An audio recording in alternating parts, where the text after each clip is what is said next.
In 2014, Luke Bruce did something special.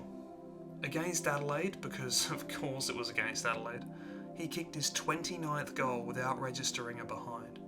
He beat a record set by the greatest goal kicker of all time and earned his own place in footy folklore. His streak would end later that night, but his season would end in a premiership, having registered 57 goals 12. That's nearly an 83% conversion rate. On the day he won that flag, he went up against another man who'd earned his place in footy folklore for an accuracy record. Wait, sorry, I read that wrong. An inaccuracy record. This one's a story I've wanted to tell for ages. This is the story of Jetta, the man who couldn't score a goal.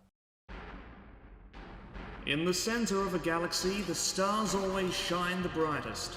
Orbiting them are the good players, and then the also-rans. Somewhere far away from the light of the stars sit the real heroes, the human protagonists, so far away from normalcy that they need a spaceship to even reach mediocrity.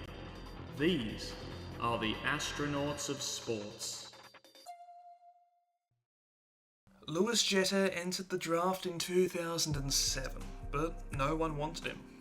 As would soon become a theme, he'd have to wait for the right chance. He played for Swan Districts either side of the draft, honing his craft and gaining attention for his pace, skill and goal mouse. Again, he was overlooked in 2008, but in 2009 he had a breakout year. The Swans took a punt on him, and so Jetta boarded the 3,500 kilometre flight to the harbour city. An impressive pre-season campaign saw him slot straight into the side for round 1, but it's his second match that we're really interested in. In a match that's not really notable for any other reason, Jetta does this. Insignificant at the time, this miss would prove to be the start of a streak that would capture the attention of the footy world. Over the next 6 matches, we would see 7 shots, all sailing wide. Jetta's electrifying pace would allow him opportunities. His 19 running bounces attest to the space he managed to find for himself. But these chances never turned into the goals he craved. His numbers in other areas were actually really good too. He averaged nearly 3 inside 50s, 14 touches, 2.7 tackles, over 4 marks, and even some defensive contributions. The only thing missing was outright scoring power. Oh, and all this was while he averaged a third of each game on the pine too. The next 3 games see an average of 5 inside 50s, nuts for a small forward. He has 2 shots in that time and misses them both. And now we get to my favourite part of this run. Well, so far anyway. Sydney versus Essendon, round 11. It's a tight contest, so much so that the margin is deadlocked at 2 quarter breaks. The deficit never goes into double digits. It's actually a terrific game between sides so evenly matched that they both have a small 21-year-old forward called Jetta. Of course, there was a reason why the game was so close. Adam Goodes and Jared McVeigh had, shall we say, less than optimal days out in front of goal. But neither of them could hold a candle to Jetta. You know how in baseball you have 3 strikes and then you're out? Well, here's strike 1, here's strike 2, and here's strike 3. So, 0 goals 3. That's rough. But there's always next week, and surely Jetta won't do that again. Sydney versus Collingwood, round 13. Refreshed after the bye, the Swans get hammered out of the gate and ship 3 scores in the first 3 minutes. Luckily, Collingwood have a bout of the Jettas, and only 3 of their first 9 shots sail through the middle. The Swans have been dominated, so every shot they get counts. They need to convert. Lewis doesn't get the memo. Sydney limp into half-time a ways back, but an early Craig Bird goal gives them momentum into the third. Jetta steps up, and out, and wide. Still, a score is a score, and it's penned into the Sydney forward line, so it's not like the Magpies can score from here. Oh no. Jetta misses his final chance very soon after, and what could have been an 8-point margin now sits at 24. The Magpies will extend that lead by 10 to round out the quarter, and the Swans use junk time to make the scoreline closer than it really had any right to be. Jetta is dropped and returns a month later as Sydney are demolished by a team that's 12 months away from doing this. And to add insult to hypothetical injury, Jetta takes his 16th shot of the year. It's going! It's going! It's going! Oh, no. By now, Jetta's run is all the media can talk about. I mean, the 2010 Swans were phenomenally mediocre, so what else were they going to say about them? This was really all they had in the moments when an 18-year-old Dan Hanbury wasn't kicking ass. His 16 behinds are, by now, a record, probably. It's a record that no one wants. So in his next home match, he sets out to change that. Sydney versus Hawthorn, round 19. Sydney break away early against a side that's in a bit of an extended premiership hangover. Adam Goods breaks the Swans' backs early with 2 quick ones. Jetta goes himself, but it fades away. The Swans start to build up a lead with guys like Jared Moore and Trent Dennis-Lane getting in on the party. If those 2 lumps of deep-fried mediocrity could jag a goal, then Jetta had to as well. He has another pop, and misses. The game has gone to bed in the second, with the Hawks already looking like they're on the flight back to Melbourne. And after that, Jetta kicks like he's trying to hit that plane in motion. After that, the game's gone past going to sleep into full-on coma territory. Someone has to give us something worth talking about.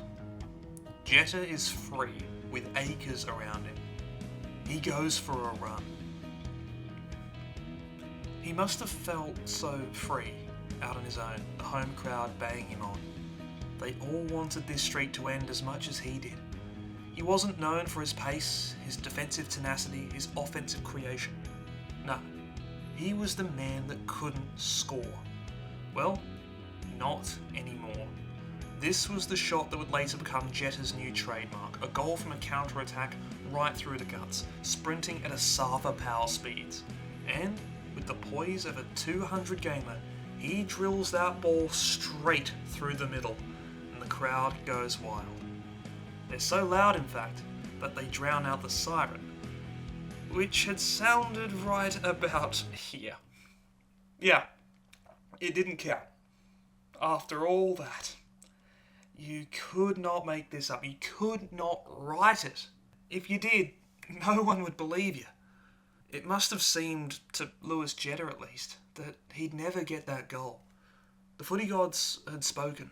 So often they've let a player or a team get so close to the thing they wanted most, only to yank it away from them in the stupidest, most left field, most bizarre way. Sometimes, though, if you're really lucky, the gods take a shine to you. They cease their torment and just let you be. Maybe the footy gods relented to Jetta's humanity, or maybe they were just looking the other way for a second. Either way, Lewis Jetta got the ball by himself, in the pocket, at his home cheer squad's end, deep into the last. Go get it, Louis. Jetta could barely contain his emotion, and neither could the SCG crowd. It was as if the damn wall had burst, a curse had lifted. Over the last 5 games of his season, he got a goal in all of them, kicking 6 goals too. And in 2012, the man who kicked 0 goals 19 to start his career kicked 45 goals 17, helping guide his team of cast-offs and misfits to an amazingly unlikely premiership. 19 goddamn, stupid, idiot, dumb, meaningless behinds. And not a goal in that other column to show for it. He thought he got it, but they took it away from him. This was beyond cruelty. This was the footy gods toying with him. The next flag he'd win was almost equally unlikely, with his Eagles overcoming a 5-goal deficit. Even though he'd turned into a small defender by then, he still loosed off a shot at goal that day. Yeah, there it is. He was delisted in 2020, but as a two-time premiership winner. And, astonishingly, considering how he started, he retired as a player who kicked more goals than behinds. Not only that, his next biggest streak of behinds was a quarter of the size of this streak, and Jetta would only have 11 more streaks of behinds across multiple games. So he went on 12 runs across multiple games where he kicked solid chunks of behinds. You want to know how many runs of goals he had? 20. After this start, he ended up being a more reliable chain scorer of goals than misses. One final bit of artistry as well.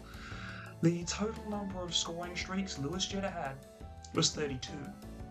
The total amount of behinds in all his missing streaks after the big one was 32, which was also his playing number during the height of his career and during the big one.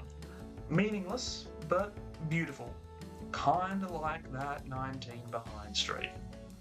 He was remembered for his electrifying pace. He was remembered for his goal nous. He was remembered for being one of the best defensive forwards of the era. This 19 behind streak had become nothing more than a footnote. He'd surpassed it. It's something we can all look back and laugh on, considering where he ended up. This streak ended up showing us how far we could go once we'd broken free of the limitations that our minds and bad luck can impose. Louis Jetta broke free. He became a hero. I hope he knows that.